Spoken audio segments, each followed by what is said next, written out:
Right, we are live. So thanks everyone for joining us. There's me, Nathalie, Nahai, and Shane. Hi, Shane. Hi. And we thought we'd try something new, and we've had a couple of conversations through podcasts and things about various subjects, and we figured it'd be fun to take some topics that you guys are going to give us and some questions and discuss them on air for fun for half an hour. So that is what we're going to do. Shane, do you want to add anything to that? No, I think that's a great introduction. Why don't we start? Why don't I ask you a question? Okay. Don't be nervous. Hi, and Shane. Hi, Shane. Hi. Oh, hi. Hello. Hold on. Have you got the thing open somewhere? Whoops. Technical difficulties. My fault. All fixed. All right. So, why don't we for a little bit about the concept of wisdom? What's wisdom to you, and what does it mean? And I mean, maybe let's talk around that for a bit. All right. So say that again, because my thing was going off in my ear. Oh, so let's just explore wisdom a little bit. So, what does wisdom mean to you? How do you go about acquiring it? I don't know. Let's go from there. All right. Well, I think you're the one who's a creator of knowledge from different camps. I think maybe that's where it comes from, is having the desire, maybe the mental curiosity to start off with, to question your position and to seek out alternative views or positions or philosophies to your own, so that you can have a different perspective on the world. I recently interviewed Norina Hertz, who is a fantastic economist, and she's written several books. And she was saying that for her, kind of wisdom or being in a stronger intellectual position is kind of, you have to surround yourself with challengers in chief. So people that challenge your position, and that the people who've been the best leaders often will have people who take an alternate stance to what they do, to challenge them and to provoke them into maybe reassessing their position. What do you think wisdom is? So hold on, I just want to explore something there. So you think surrounding yourself by people who challenge you is a good thing, and curiosity, it sounds like you mean, is the fundamental basis of kind of acquiring wisdom and going through life, constantly curious and seeking things. Why is it we have such a hard time surrounding ourselves with people who question our authority? We just want to be validated. I think that's one of the things, like one of the primary drivers for social interaction beyond sexual reproduction is social validation. So the idea that we're admired or thought of in a positive light by our peers, so that we feel like we're connected, like we have a sense of belonging. And I think the easiest way to achieve that is to fit into a group, to feel like I belong to this tribe. And so it can be very counterintuitive, perhaps, to want to go against the grain, to stand out, right, to be someone who seeks something which opposes, received wisdom, because it's dangerous, it's frightening as well. So do you think that people should actually hire for that and factor that in at senior levels in organizations, in terms of, I should actually look for people who offer a dissenting view or bring them into the picture, or people who are going to tell me, because I mean, I kind of think of organizations in a hierarchy as like the telephone game that you play in kindergarten, right? So you start out with, let's go for recess, and by the time it gets back to the teacher around the circle, it's, I want to eat Easter bunnies, right? And so each level in an organization kind of filters the information slightly differently, takes a little bit more positive take on it, maybe a little bit more negative take for somebody else, and then so you end up with this kind of, everybody's looking at everything in the best light, but once you go through 10 layers of people, you've come to something that you're not actually addressing the problem anymore. So if you're the CEO of an organization, the information that you act on is not actually accurate information because it's been so filtered. And you don't have people around there who are, so to have somebody around there in that position where they're dissenting, they have to go back within the organization and try to find out the proper information, which means usually going around all of the subordinates of the CEO, right? So you get in this really interesting organizational dynamic where without strong leadership at the top, you kind of set yourself up to fail, right, as a person, individual, and an organization. Nobody's going to want to help that person. Nobody's going to want to listen to that person. I mean, traditionally, if you look back into historical, like courts of the king, for instance, where you would have someone who is the designated fool and the jester, or even, right, you look at Shakespeare's work, you would often have the fool who is afforded the the license to comment on things which no one else was able to comment on, and it would be this kind of this weird role where you could float between the people at the top and the people at the very bottom, because you're kind of this chameleon that sits outside of the rest of the group. And I think that something like that, a role like that could be created to sit within business. I don't know how easy it would be to make it happen, but I think it certainly would be quite useful for everyone involved in the business to have someone who can kind of take that role. I find it fascinating how often, all of these psychological principles we can think about in terms of we only want to be surrounded by people that affirm ourselves, but when we try to put them into practice, they become so difficult to actually enable and do. So very few people do them, or we just pay them lip service and we don't actually want to, we don't want the results. We just have that, here's the devil's advocate, he was in the room or she was in the room. Okay, we did that, but you're not actually listening to their advice or actually taking it seriously, and so you end up making worse decisions. So how would you tackle it? And what do you think wisdom is? Oh God, I don't know. So I don't really have a definition of wisdom. It's for me, I think of it in the sense of like Charlie Munger and worldly wisdom, which is like the key ideas from different disciplines, because I've been kind of toying with this in my head a little bit recently. We gravitate towards this esoteric specialization knowledge, which changes quite often. So we spend a lot of time on the treadmill staying in the same place, right? Because the advances in knowledge in those areas tend to be less pronounced. They tend to have a half-life of a certain amount of time. You always have to keep up. And if you're an expert, that really works. You need to be, in neuroimaging. You need to be on the latest trends in neuroimaging. But we as readership and people, we tend to gravitate towards that stuff anyway. So we tend to learn these very esoteric things, but we don't actually understand the basics. So we have this shaky foundation, and now we're learning information that we just have to keep learning over and over again, in part because we don't understand the basics, in part because it's always changing.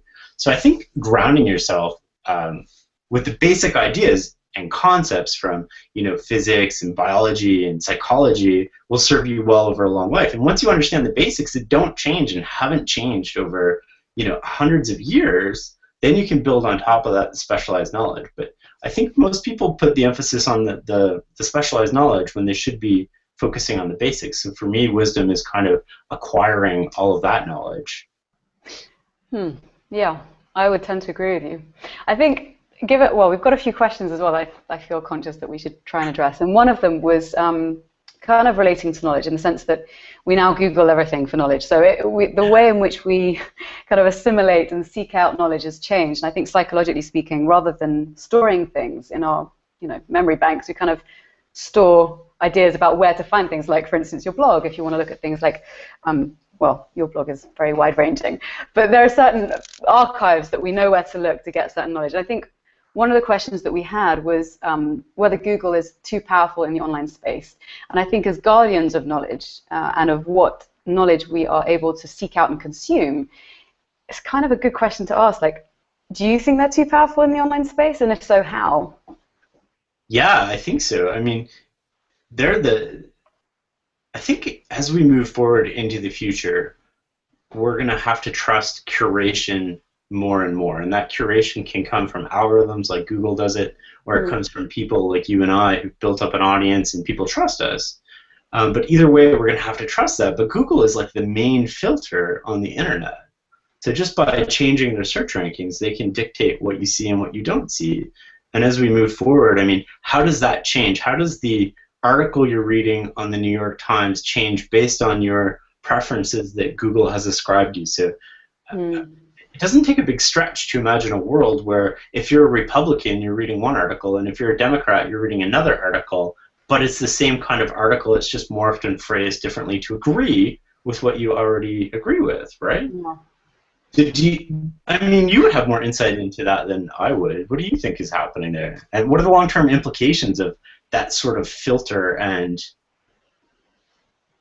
well, I mean, we're already seeing the beginnings of personalization. I think the kind of personalization that we get is currently based on previous behavior online. So as such, it doesn't really, I don't know how much it takes into consideration anomalous behaviors that we might exhibit. So for instance, if you've been researching an article, say you're a journalist, and you've been researching an article on a specific subject, which meant that you had to look into a controversial subject, let's say FGM or Nazi Germany, something in which a lot of people have a lot of strong feelings and opinions. And that's just a very small pocket of behavior that you have, and then suddenly you start getting all these articles filtered back about these things because Google thinks that maybe that's a preference that you've exhibited, which is a long-term preference. Right. I think once we move away from that, once we start being able to have platforms which can see what are your natural behavior trends and then the anomalies, and they start accounting and adjusting for it, and looking instead at things like personality traits and religious leanings and the kinds of words that you might use, then I think that's where you get into the danger zone, because it becomes a much more almost intimate form of persuasion, which then I think is a lot harder to discern because it feels so much more intuitive. Right. And I think that's where we get into hot water, when we realize, well, we don't realize what's happening because it's almost so natural, because our preferences are being reflected back in a way that we see naturally. I don't know, does that make sense? Yeah, I think so. And they don't expose like the algorithms that they're using or how they're going about doing that. So that in a way, I mean, there's nobody watching them in that sense, right? But how do you do that in society? Do you just have to trust Google, or do you switch to something like DuckDuckGo, which does no sort of filtering? But then again, your search quality results tend to be a little worse on average. So you spend more time searching and you know, sifting through information than you maybe would with Google. I think there's two considerations I always have with that. Number one is there's always a hack that you can use, or a piece of software that you can use that some smart person somewhere has come up with, like ad blocker or ghostery, which is fantastic. And that can, to some extent, you know, even clearing your cache out, whatever, that can, to a certain extent, change what you get showed. But I think the other one is kind of testing every now and again the Google results that you might get versus a completely different search engine that you haven't used before. And I think if the difference is too great, then it's up to you to decide what you're going to do with it. But I don't know, I think privacy and depersonalization is going to become a commodity, because it's only those of us who are willing to kind of seek it out that are going to want to pay for it. But how much of that is like an illusion? So if I'm using Ghosterly or something like that, but I'm still connected to Google through Google Docs, Gmail, my Google searches. Yeah. How much of a difference does Ghosterly actually make for me in terms of Google now? Because they're still getting my search results, they're still scanning my emails, they're still, you know, for their advertising purposes, but they're still getting all of that information anyway. So I think, you know, in this case, I think I'm doing the right thing, and it's interesting that the default is you're giving up your online kind of information, and then you have to opt out of that, right? Which is kind of staggering when you think of it. But they're providing free services, so if you're not paying for something, you essentially are what's being sold, right? So I implicitly understand that, but I don't even think people would understand how to opt out of that. We download, like I said, we download Ghosterly and we think, oh, okay, well, I've done my part. Yeah. But it's so broad and so complicated that we can't actually dig into that problem.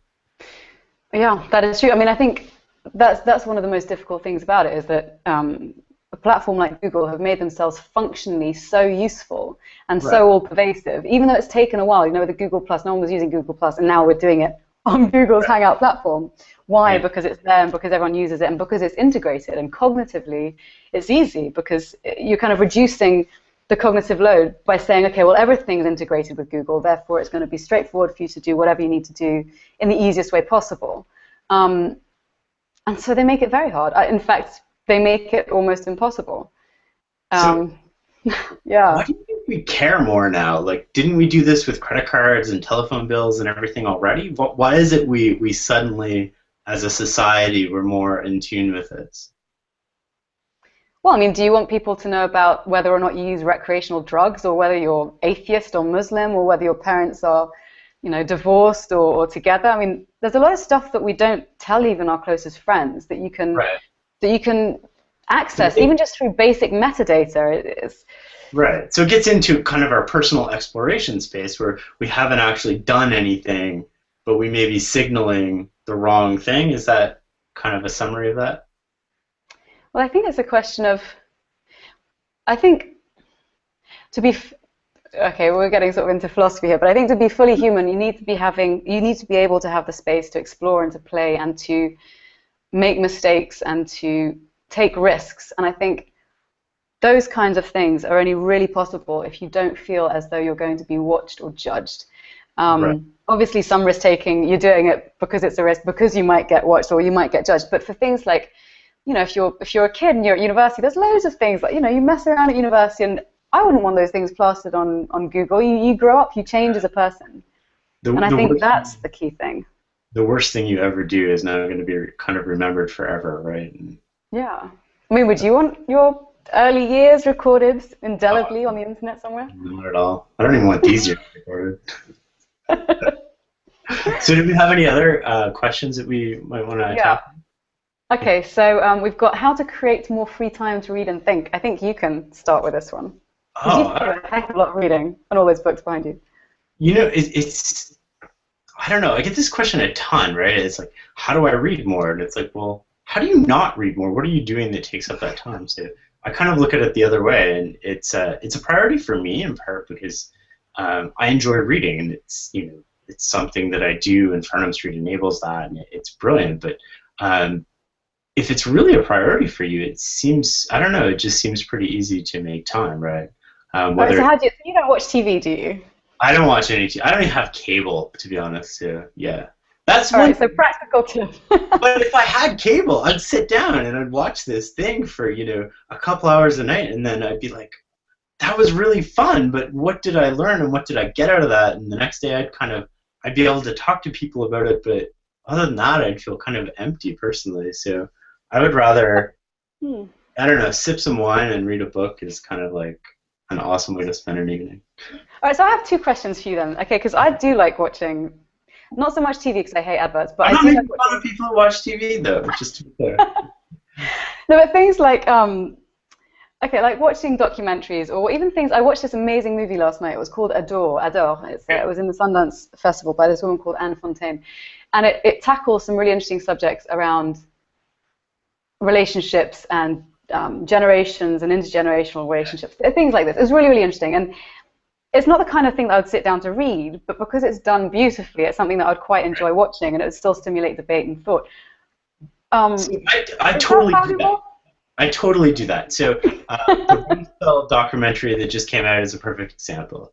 His book is something I probably would never read, but I enjoyed the documentary quite a bit.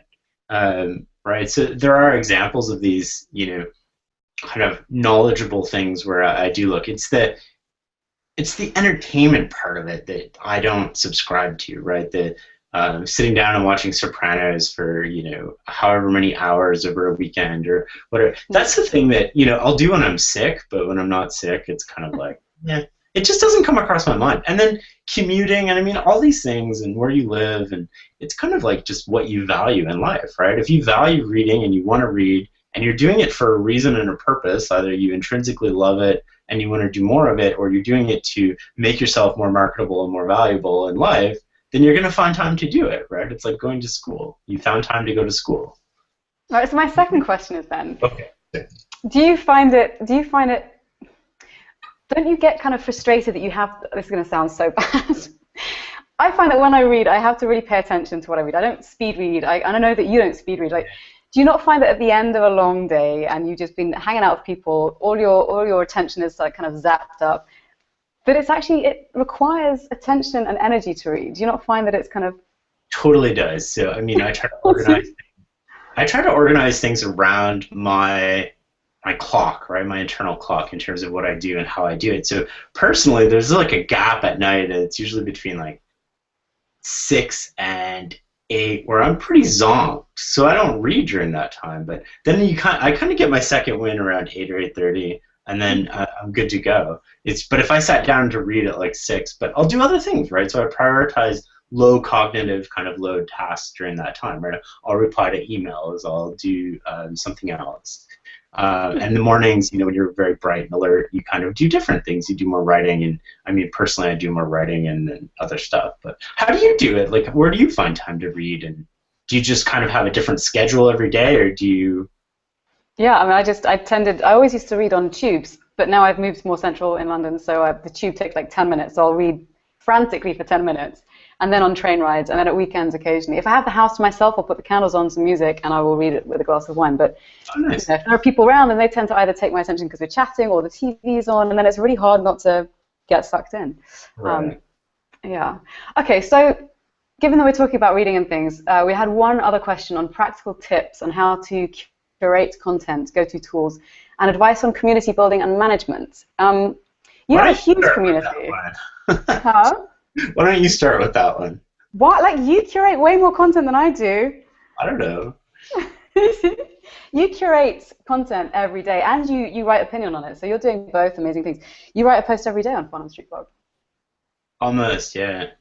Yeah. So how do you go about choosing what to write about, and then what's the selection process, and how do you sit down and decide this is what I'm going to write about today, and this is how I'm going to do it, and this is how long the post is going to be? Wow. I don't know if I have a process that's kind of predefined. I mean, I read whatever I'm interested in learning about. I daisy chain reading, so if I read one book, in the acknowledgments I usually find, or the appendices, I find another book to read. If it's on the same subject and I want to learn more, and then I'll just keep going until I've kind of satisfied a little bit of my mental curiosity and then move on to the next subject, which is one of the reasons Farnham Street is so eclectic overall. It's that it just changes based on what I'm interested in. So memoirs would be a great example. Like last memoir I read, I think, was like, I don't know, 10 years ago, and I was like, these are kind of dry and boring and blah, blah, blah. And now I've kind of come back full circle, and maybe I just wasn't ready for them at the time. And I'm like, these are really interesting, and they're full of lessons. And, so I kind of just move around, and if the space isn't right for the time, then I go to a different one. But one of the ways that I curate content on like Twitter and that is I have a whole bunch of high quality sources and people that I follow and feeds that I follow and people who email me. So Farnham Street readers are the best filter for content. If you've read Farnham Street for 3 years, you have a really good sense of what I like and what fits in, and then all of a sudden you're emailing me and you're a really good filter. So it's like, Shane, I've been following your blog for this, a long time. I think you'd be interested in those books or these articles. That's one of the best ways that I get new information. But what about you? I mean, what do you do? Wait, I don't want to talk about what you just said. I want to talk about the community management bit. So people read your blog and they get all excited and they read this fantastic stuff, and then they get a sense for who you are. They come back because they obviously enjoy the way that you follow your passions and you read this. It's basically a foray into your brain and your interests, which I find fascinating. But then, so how do you keep that alive with them? Because I know that you have a huge following, and then you email people back, and I'm sure you have a lot of people who tweet to you and who email you. How do you stay on top of that and keep the connections open?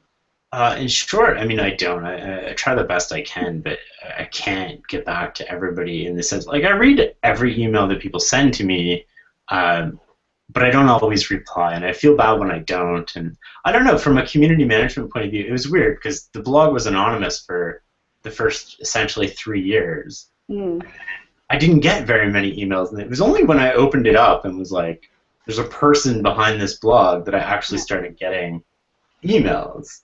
And then it's tough, right? Because I want to pose thoughtful replies, and people email me these questions that they're dealing with, and they're complex questions involving 2 or 3 page emails, and they're like, what do you think I should do? And I'm like, I don't, those are tough, right? Because I don't want to ignore them because somebody's taken the time to do that. But on the same token, it's hard to get a feel for the situation and hard to do that. So I think acknowledging people and letting them know your limitations, setting those type of expectations, and trying to build something together. I think the community is a really important role in what Farnham Street is doing. Like I said, it's probably the #1 source of articles and books that I get these days is from readers and people who like Farnham Street and they enjoy learning something, and they just come across something naturally and filters up to me, and it's great. I mean, I don't have to do as much as I used to do in that sense. That's really cool. What's your take on that? I mean, from building a community and you've kind of made this your personal brand and. Well, I think my community is mostly on Twitter. I've blogged for a while, and the thing is, it takes me a long while to write because I want it to be. It usually ends up being quite long, and I'll have read several papers, and it takes me a while. So I don't do so much on the website apart from show notes and podcasts and videos and stuff, but most of my community stuff is on Twitter, and then also conferences. Like, most of my community is offline, so I'll tweet with people online and then tend to meet them at conferences and travel around, and so that's where I get the most contact. I think really is So conferences over a glass of wine. Like, how do you stay in touch with those people though, and learn from them and enable them to learn from you?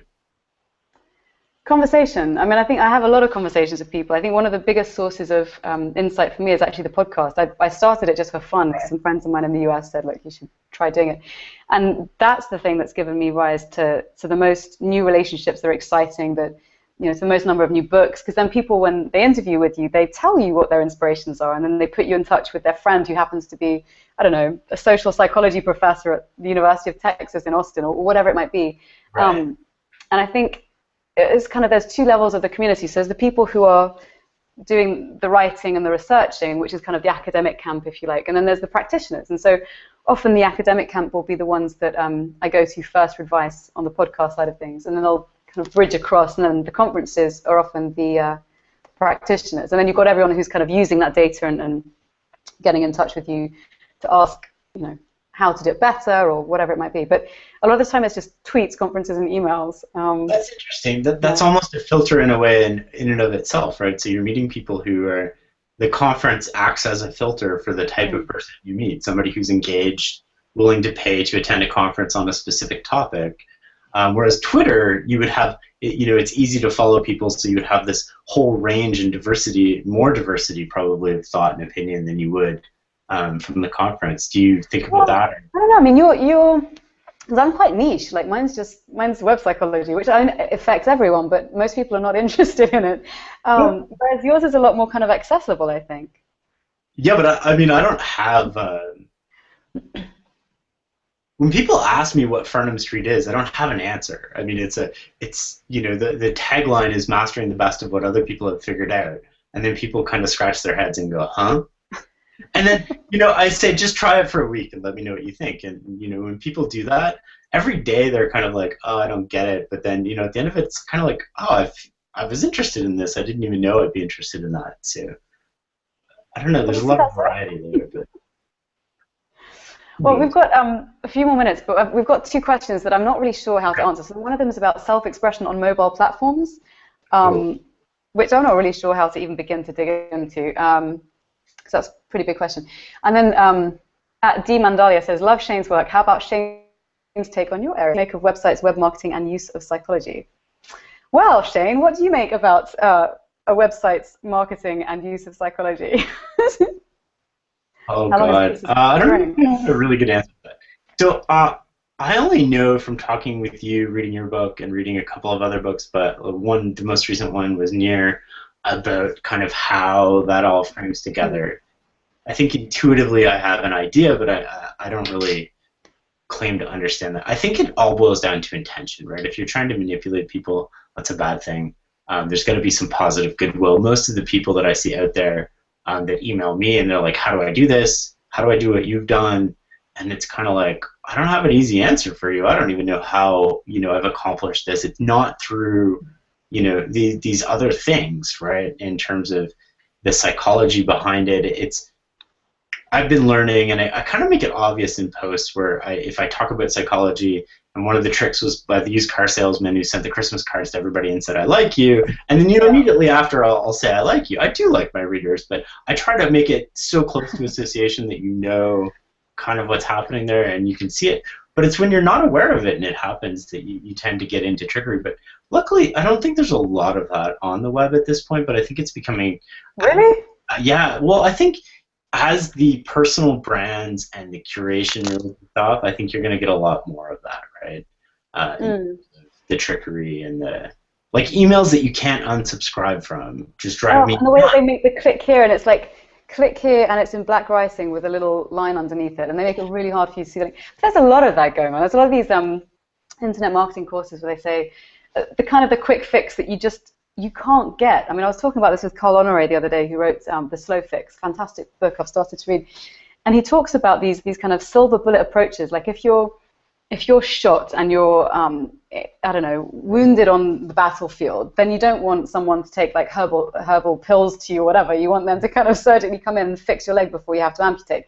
Fine. So there's like the surgical fix for certain problems. But for things like, well, what you've done, you know, since 2009, you've had your blog, you've taken time to create something which is valuable, to create something which people like. And I think you can't rush some of these things. And a lot of the time, people use psychology to try and kind of shortcut success. And I think it works if you've got access to huge numbers of people, but then you've got to think, well, if your intention is to just hoodwink people, surely you're kind of shooting yourself in the foot a bit, because you're not creating a sustainable business. So, I mean, I'll give you a real life example. You know, from January to March this year, I kind of played around with headlines on Farnham Street just for fun.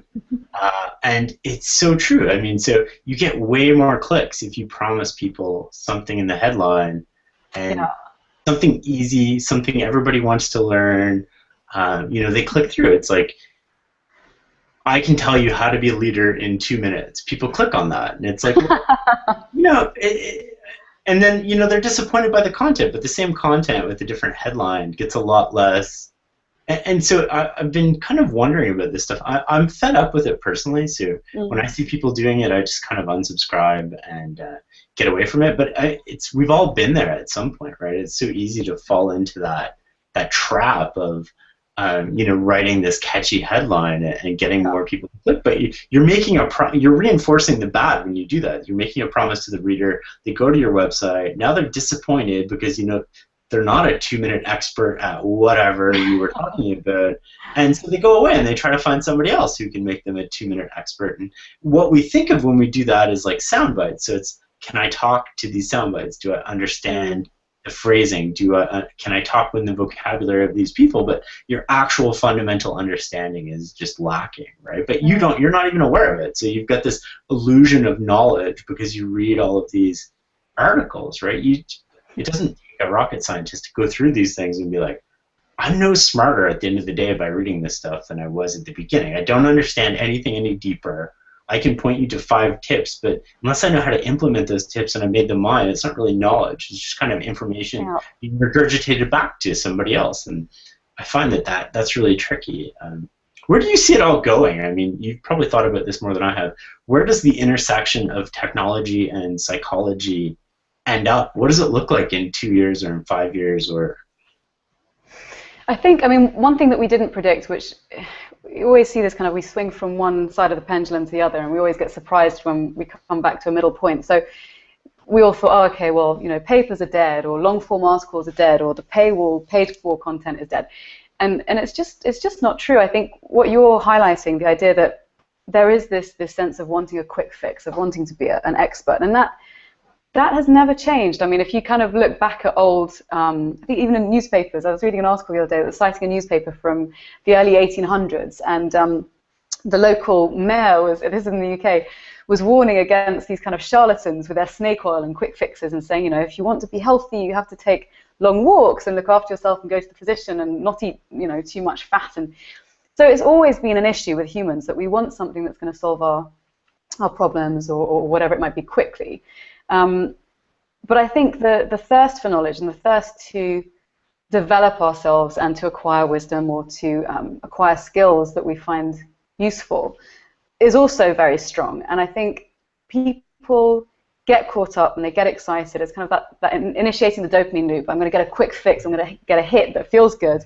And then after I've got enough of those and I realize I'm like no further along the path that I'm walking, then you think, well, actually, this approach really just isn't working.